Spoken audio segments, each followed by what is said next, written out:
सब लोगों के बीच में इन बातों को बहुत ज़्यादा हम साझा नहीं कर पाए थे। शायद ऐसा लग रहा था कि भाई कुछ नहीं हो रहा, ये नहीं हो रहा, स्वाभाविक रूप से कुछ नहीं हो रहा, ऐसा भी लग रहा था। तो कुल मिलाकर के मेरा ये भी है, हमने विपक्ष के सभी नेताओं को भी बुलाया, यहीं पेट्रोल में हमने बैठक की, बातचीत की, हमने कैसे दौर में हम सबको इकट्ठा होकर के काम करना चाहिए, ऐसी समाज की भी अपेक्षा है, हम सबको लगना चाहिए इस काम में इकट्ठा होकर के काम करने के लिए। उनका भी सहयोग रहा, उसके लिए भी मैं उनका आभार व्यक्त करता हूं।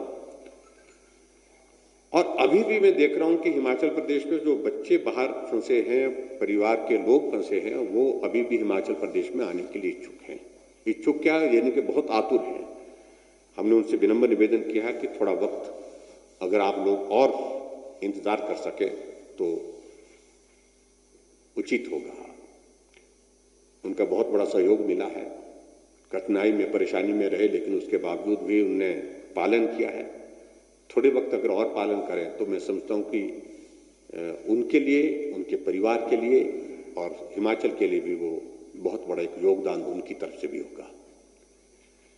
ये मैं उन सब बच्चों से भी और सब लोगों से अपील भी करना चाहूंगा।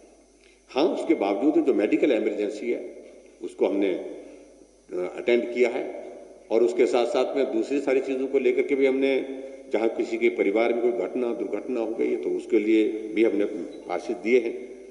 तो ऐसे में 2-3 चीज़ों को लेकर के मैं कहना चाहूँगा। मैं केंद्र सरकार का आपके माध्यम से आभार भी व्यक्त करना चाहता हूँ। एक हमने निर्णय किया हिमाचल प्रदेश में, जो ऐसे हमारे मेडिकल के हमारे डॉक्टर्स हैं, चाहे पैरामेडिकल स्टाफ है, सफाई कर्मचारी हैं, स्वास्थ्य कर्मचारी जितने भी हैं, पुलिस में जो इस प्रकार से जो सारे दौर में इसमें लगे हैं, किसी को भी अगर कोरोना के कारण किसी की अगर मृत्यु अगर होती है तो उसके लिए 50 लाख रुपए देने की हमने घोषणा की है हिमाचल प्रदेश में। एक तो ये बात। दूसरी बात मैं ये भी कहना चाहता हूं कि जो हमारी किसान सम्मान निधि का जो विषय था, उसके अंतर्गत 5,62,750 किसानों को हमने जो है 2,000 रुपये प्रति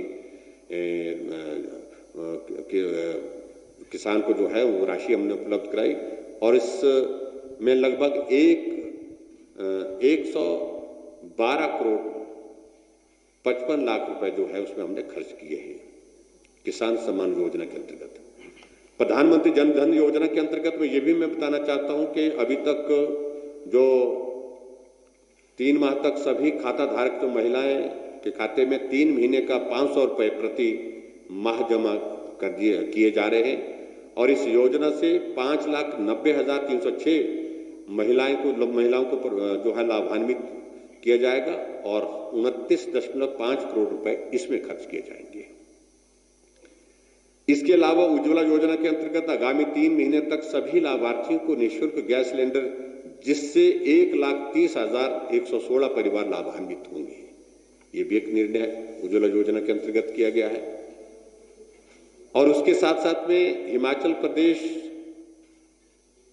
भवन एवं अन्य सन्निर्माण कामगार बोर्ड में जो है, जो रजिस्टर्ड जो हमारे 75,7601 कामगारों को पीएफ खाते में वेतन का जो हमने पैसा जो है 2,000 रुपये दिया जा रहा है, और जिस पर 15 करोड़ 12 लाख रुपए हमने खर्च किए हैं।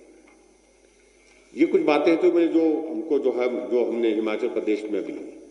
इसके अतिरिक्त जो हमने हिमाचल प्रदेश में जो टास्क फोर्स बनाई है, टास्क फोर्स के अंतर्गत बहुत सारी चीजें जो हम पूरे उनको असेस कर रहे हैं, जहां जिसकी मदद जिस रूप में की जा सकती है वो मदद करने की हम कोशिश कर रहे हैं। जहां तक कुछ बातों को लेकर के आता है कि हमारा हिमाचल प्रदेश में जो है वो टेस्टिंग की सुविधा जो है कम हो रही है, कम है, ज़्यादा होनी चाहिए। पहले हमारे पास शिमला और टांडा में ये टेस्टिंग की सुविधा थी, अब उसके बाद जो है हमारी ये सुविधा जो है वो एक जगह हमने और जो कसौली में हमने शुरू कर दी, और उसके बाद हमने पालमपुर के लिए भी हमने उसके लिए अप्लाई किया है। मैं उम्मीद कर रहा हूँ कि उसकी सारी फॉर्मेलिटीज पूरी हो जाएगी। उसके बाद मंडी के लिए भी हमने कहा, हम चाहते हैं कि आने वाले समय में हमारी टेस्टिंग की सुविधा और ज़्यादा बढ़े, ताकि ज़्यादा से ज़्यादा हम सारी